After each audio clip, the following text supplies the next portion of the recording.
my pleasure to bring to the program our lifestyle editor, who I really enjoy watching her interviews, Brenda Seiler, and also two very good friends, I think, who are about to tell us how DC has made the mark on comedy. That's Sylvia Traymore and Andy Evans and Brenda Seiler. So if we can bring them all on right now, I would love to. Hey, Brenda.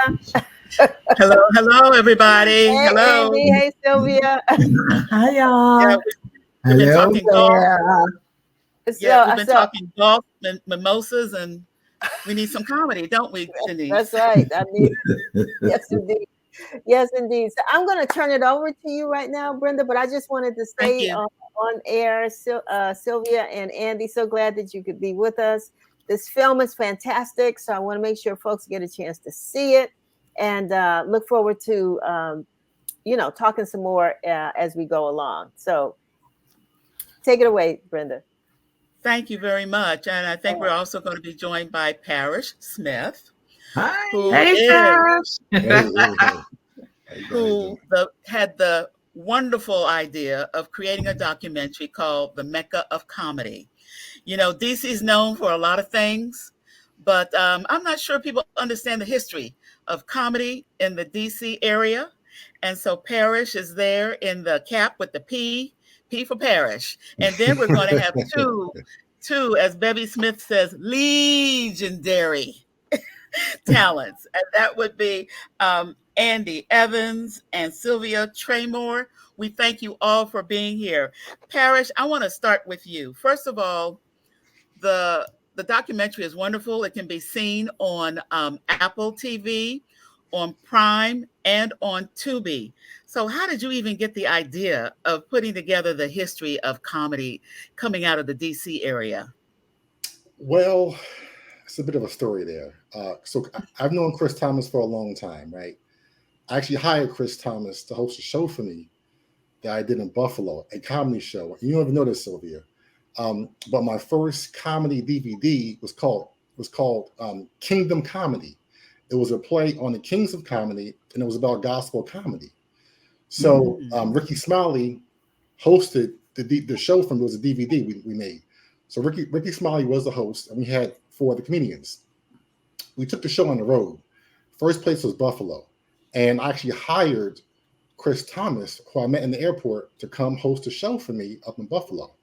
This is like maybe 2008, 2009. So that's how I know Chris Thomas. So fast forward, I was rapping to him when I moved down here back from New York.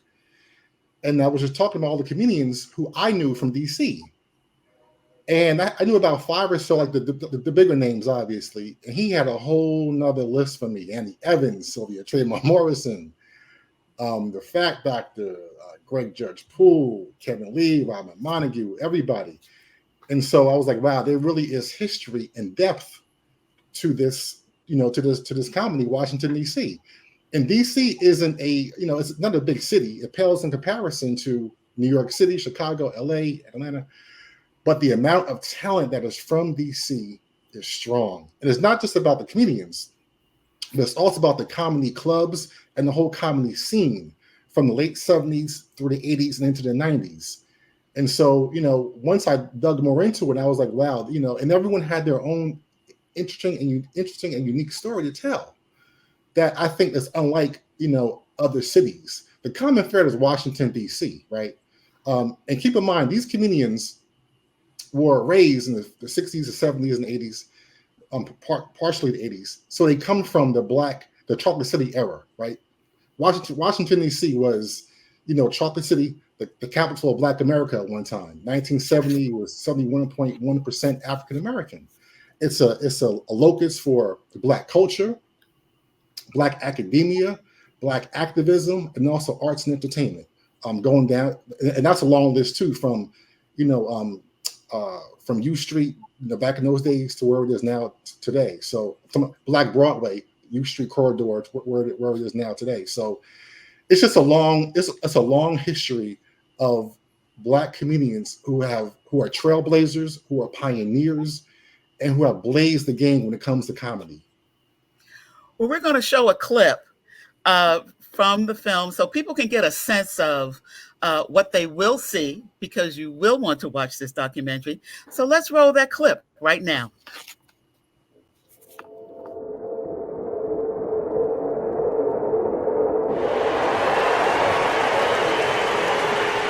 Coming to the stage from my hometown, the nation's capital. This brother, started out in the D.C. area. D.C. is the mecca for stand-up comics, because if you're good in this town. If D.C. being the mecca of comedy is a phrase coined by the great Andy Evans, then it must be so. There's just a central information stream here in D.C. that's not like other cities. Black folks in D.C. is just straight up funny. This is out of sight here. So many people who are big names now are from out of this area. You know, that New York style is, hey, I did this and blah, blah, blah, da, da, da, where, you know, D.C. is like, hey, man, you know, boom. I'm from Washington, D.C., man. North, Southeast Washington. The way that I come on stage, that's derived from D.C.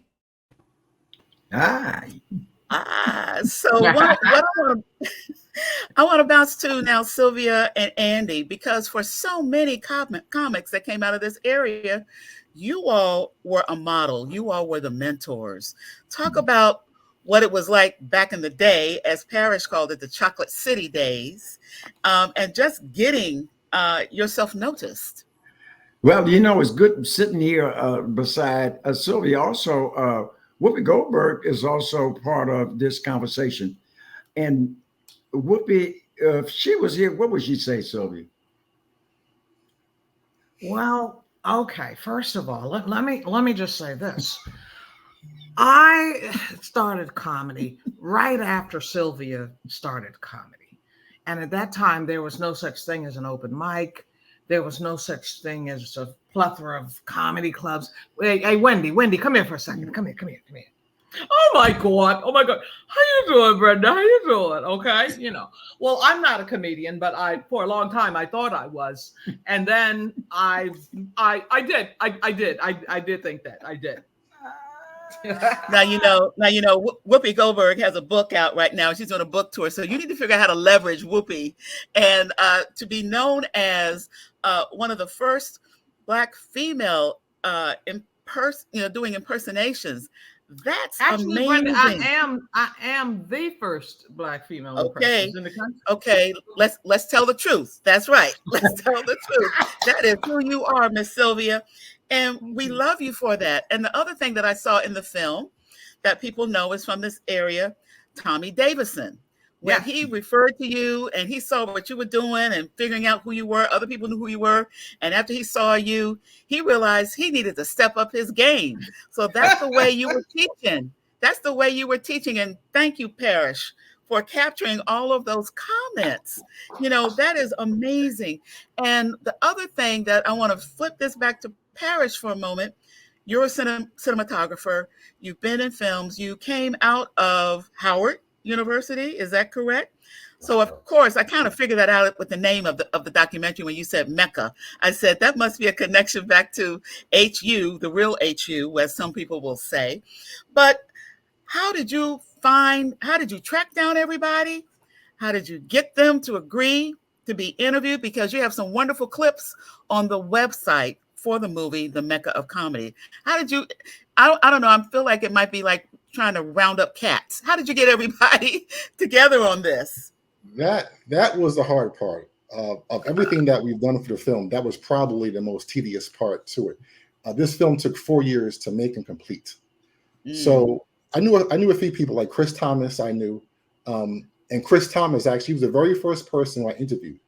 And after I interviewed him, he called up Tommy Davidson on the spot, put him on speakerphone, and Tommy Davidson, he said, "Yes, I'll do it," which was great. But then I had to track him down and try to find out when he was available, and that was like a whole year right there. A lot of times it was phone calls I made, emails I made. People didn't know me, so other comedians like Andy and Sylvia had to vouch for me and make phone calls on my behalf. Greg Judge Poole, everyone knows who he is. He called up Teddy Carpenter for me. He called up Donnell for me. And because he's a senior comedian, they agreed to do it. Tony Woods, who we know was a mentor for Chappelle. He called up Wanda, and the Evans also called up Wanda from me as well. So it was coming from different people. They were hearing it by name from a few different sources, and so that also helped. Ernie called up Tracy Wiggs. It's a lot of people who just kind of vouched for me on my behalf, and then slowly but surely they said yes, and then I had to track down where they're going to be, because of their tour schedule. So we shot some in New York, we shot some in Philadelphia, DC, Delaware, Virginia, and so that's how it kind of. And also keep in mind too, during this time, it was a tail end of COVID. So some comedians were a bit hesitant to kind of come out and out and about because of COVID. So that also added some strain to the project. But over time, the more comedians I did who agreed to do it, then it became easier. Well, when he called me, go ahead. When he called me, go ahead, Andy. When I got the word, they told me that Quincy Jones wanted to do a thing. I ain't know nobody named Parrish. I said, Quincy Jones? So I got all excited. No, actually, Parrish was really brilliant. But yes. But if think about this.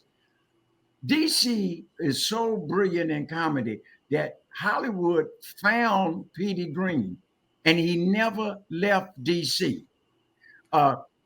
When he became famous and Don Cheadle did his life, it was one of those things where Dewey Hughes told me back in the day that he took Petey Green to LA to do the Johnny Carson show, and Petey sabotaged his own interview because his attitude was he wasn't going to let white people laugh at him as opposed to laughing with him.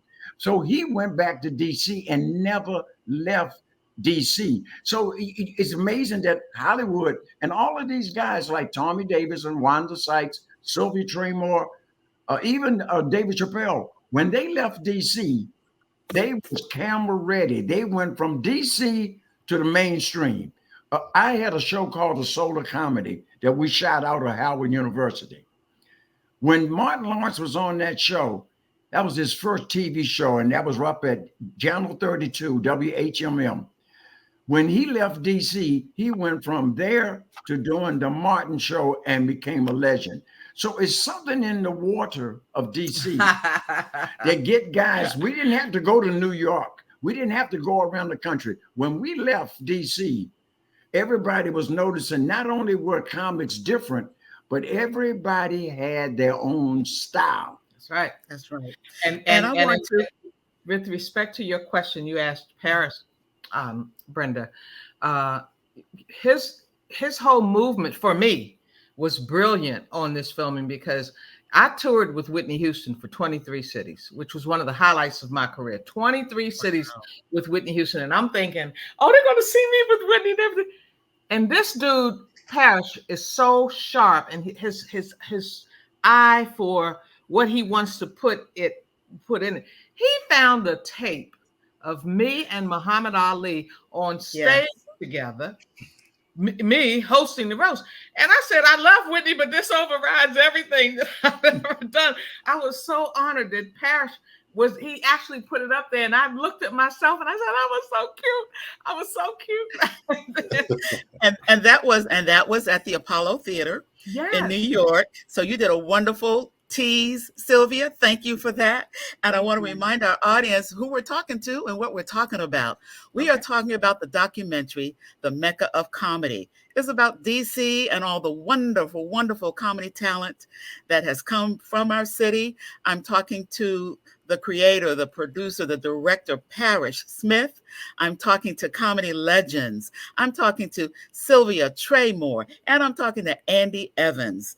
And so let's get back into one of the things that I heard, which was a wonderful bridge and almost what I feel, Parrish, is the glue.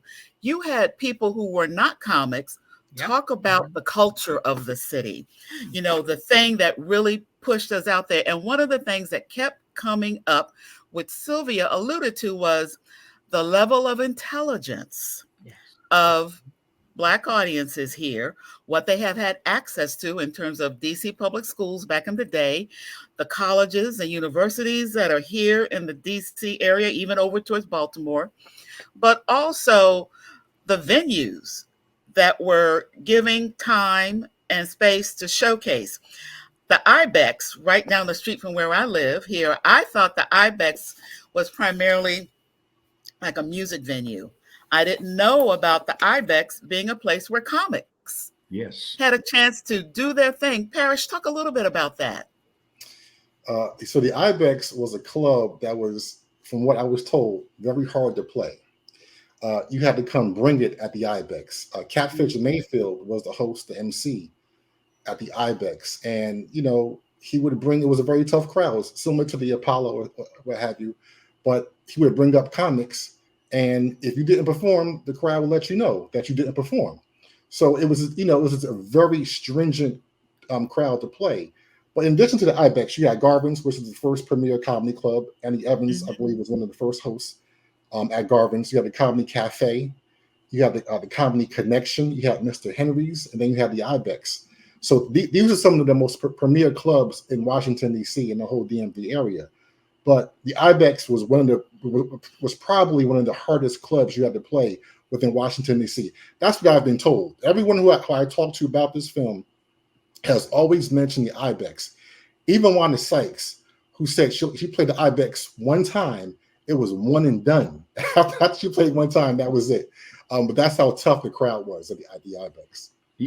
Brenda, I was going to tell you, when you just said about the intelligence of DC audience, when the Howard Theater reopened, they gave Berry Gordy the Lifetime Achievement Award. And he said the first place he sent Motown was Washington, D.C. Not only because of the audience, but they have seen the best of everything. So you couldn't come to DC and if you weren't original, everybody knew it. And think about this, Brenda. The Apollo was built in 1935. The Howard Theater was opened in 1910. So all the black acts who couldn't play in white places that came to DC, Howard was home for them. I mean, some of the great comics that came along said that they felt like they was home. When Ella Fitzgerald got locked up in other cities because they performed, they could come to DC, and it was like, this is what made DC so great. They had the Howard Theater. So all the great comics of the past that came along during that time, Mantan Moore, Stephen Fletcher, and he also was a stand-up comedian.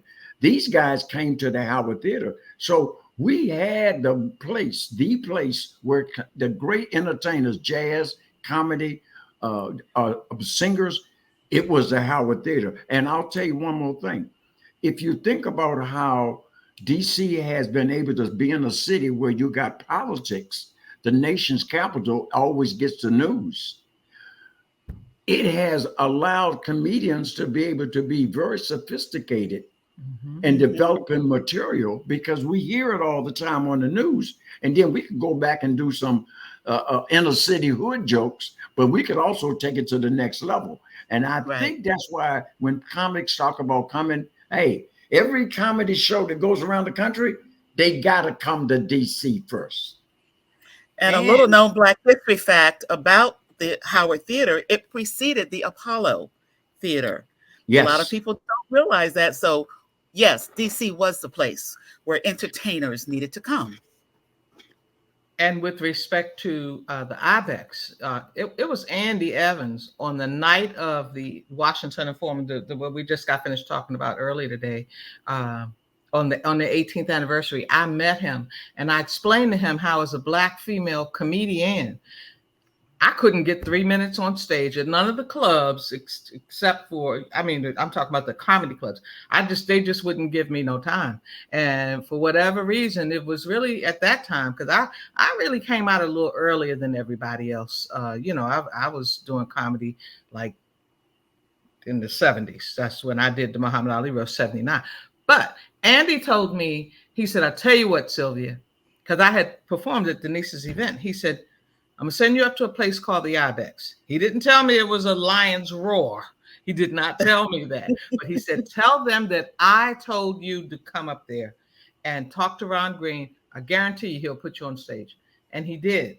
Yeah. And from that moment on, I could go into IBEX because I mean the audience was waiting. They were waiting. It was almost like they were waiting for me to fail so they could, you know, how audiences do when they are not pleased with you and so forth. And Ron Green, who ran the IBEX at the time, I could go there anytime I wanted to. It was a BYB place. Yeah. You could so bring when I your saw own where food. Parrish, I'm sorry, but when I saw where Parrish had included people that weren't comedians, but talked about the DC culture and inserted that, you know, information about the IBEX and so forth. I was so pleased with this documentary. I mean, it was, and I tell him this all the time. I don't care how many people are in the audience. I don't care. I tell Parrish this, that I always thought that one of the big boys and big girls who grew up here in comedy would come back and do something about what happened in the upbringing of in the rising of DC comedy, and nobody did. And I was hoping that something happened to the people. I just didn't want our history to die. And Parrish Smith comes along. I didn't even know who this man was. I heard very briefly about him. But when I saw some of his work, because when he first called me, I said, well, who is this Parrish Smith? And I was so glad he explained to me to Chris. Now, whenever Chris recommends me for so much, and when he said Chris Thomas told him to call me, I knew it was a good thing. It was a good thing. I didn't know that it was going to be this good with respect to this documentary. So y'all don't get a chance to watch. I'm talking about my people that I have streaming, I hope. You got to go and watch the Mecca of Comedy. You have to. It is amazing. The creator of this film, this documentary, just was God sent, period. That's I got to just say it like that there. And folks, don't forget, it is streaming now on Prime Video, Apple TV, and Tubi. So you've got 3 ways, 3 places. Go to all 3 places and watch it. Have a house party, a mimosa party, since we were talking about mimosas earlier. You can have a mimosa party and watch the Mecca of Comedy, another part of the wonderful, wonderful history, the positive, beautiful, upbeat history of DC. That's what we want you to do. And I want to thank our guest today, Parrish Smith, who made the movie. He took time out of his busy schedule. This man got a full-time job. So he took time out of his schedule to make this film. Comedy legends, Sylvia, Traymore, Morrison, and we're also been talking to Andy Evans. We didn't even know he was going to come. He's our surprise guest. So we thank all of y'all for being here today. We're going to take it back to, oh, wait a minute. We got a little more time. Thank you, Jamon, one of our co-producers. One of the things I did want to hit on, because I don't want to leave it out, and that is another mentor who's no longer with us, Fat Dr. Parrish. Yes. Talk a little bit about him, because we heard so many comics throughout the film talk about Fat Doctor, and he was funny, and his stepdaughter spoke about him as well. Tell us about him. Yeah, stepdaughter is Aja Perry, who's also in the documentary. But Darcel Blagman, which is his real name, the Fat Doctor's real name, he's a teacher. He was a mentor to many comedians around. He would teach comedians, how to structure their jokes, the timing of a joke as well. And one of his students, the biggest one, was probably Martin Lawrence, who I'm not sure if people know. Because of Martin Lawrence, he probably, Martin is where he is today because of the Fat Doctor. He is the person. The Fat Doctor took Martin under his wing, showed him how. He wasn't really that. I don't know. He wasn't as skilled back then, but the Fat Doctor kind of took him under his wing and kind of helped him along the way with his timing, with his joke structure, and all that. And now you see what Martin Lawrence is today. So, he's no longer with us. He passed away. But all the comedians who I talked to, almost all of them, mention the Fat Doctor, from Tommy Davidson to Wanda Sykes to Annie to Sylvia to Donnell Rawlings. We know him as Ashley Larry from the Chappelle Show.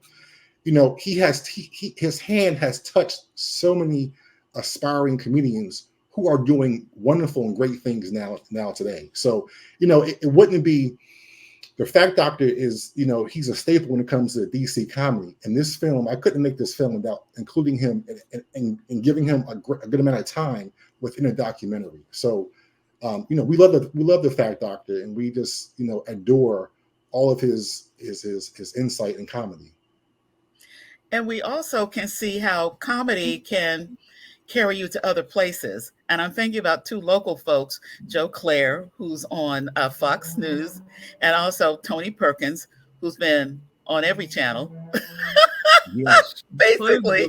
But that's how I learned about you, Parrish, because Tony did interviews with you as you were in the process of producing and getting a placement for this documentary.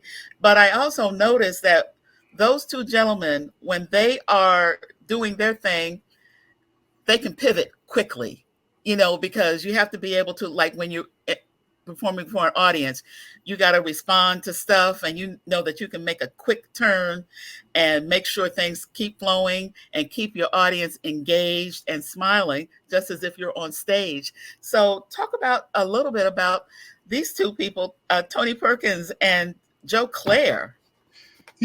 Ironically, you mentioned that the original title for the film was called More Than Comedy.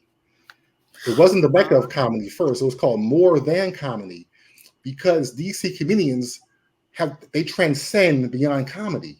The comedy is the foundation. You mentioned Tony Perkins, who was a journalist, but he relies on his comedy chops to help him in journalism, his timing.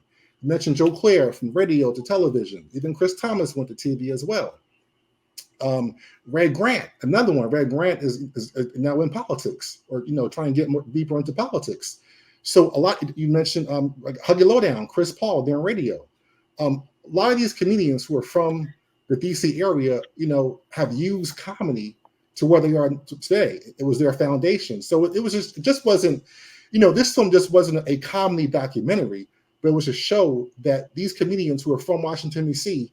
Yes, they're comedians, but they have a bigger foundation to stand on. They're just going further along by using comedy and bringing it with them. And that was the original name of the film, was More Than Comedy. So you're right on message with that. Okay, well, that is so wonderful. And again, folks, this has been so wonderful. I know we can talk like about another hour. What the audience listening to us doesn't know, there was a pre-show. There was a pre-show with all the guests that were on Let's Talk today. So sorry you missed the pre-show, but we're happy that you're a part of us today. Again, the documentary that is out now, that is streaming now, is called The Mecca of Comedy. It is about the comedy roots that come out of Washington, D.C. area, folks that you are familiar with, some folks that you need to become familiar with. And it is now streaming. It's now streaming on Apple TV, Prime Video, Tubi. Just sit back and relax and watch it over and over again, like Sylvia watches it morning, noon, and night. You need to watch it all the time because it's part. If you think you're gonna call yourself being somebody from DC, you ain't until you watch this film. So please watch the movie, support it. Thank you, Parrish Smith. Thank you so much, Sylvia, Traymore, Morrison, and thank you for our surprise guest, Andy Evans. Thank you. The godfather of DC comedy. The godfather of DC right comedy. Now, you hear that? Because we're looking how we can engage them in something coming up special for the Washington Informer. Our 60th anniversary is coming up in October, and they already celebrated years ago the 18th anniversary. That's how, again, a lot of these comedians began to interact with each other. So we're going to keep that spirit of connection going. So everybody, take care, audience. Let's get back to our publisher and our host, Denise Rolark Barnes. Hey, and oops, they're gone. Brenda, I'll just say I'm missing them, but I just want to say that was a great interview. Like I said, I saw the show. I certainly enjoyed it. I'm going to make sure that I'm going to go back and watch it again. And as I said, because of the way I watched it, I had to pay like my little something to watch it. But when it comes to our own, that's an investment. That's the way I saw it, as an investment. I know some of the other channels you can see it for free. But it is a great, you leave the program, you leave the show feeling very proud of our city and these great comics. They're great. They're great, comics. So thank you for that wonderful, wonderful interview. I'm going to sign off now because I think you did a great job. Nothing more to say, except for the fact that we look forward to seeing everybody next week. Have a great weekend. Stay dry. And as a matter of fact, it's good that it's going to rain, because then that means everybody can go and stay inside and watch the Mecca of Black comedy in DC, right? So check it out. Yeah. Bye-bye, everybody. See you next week.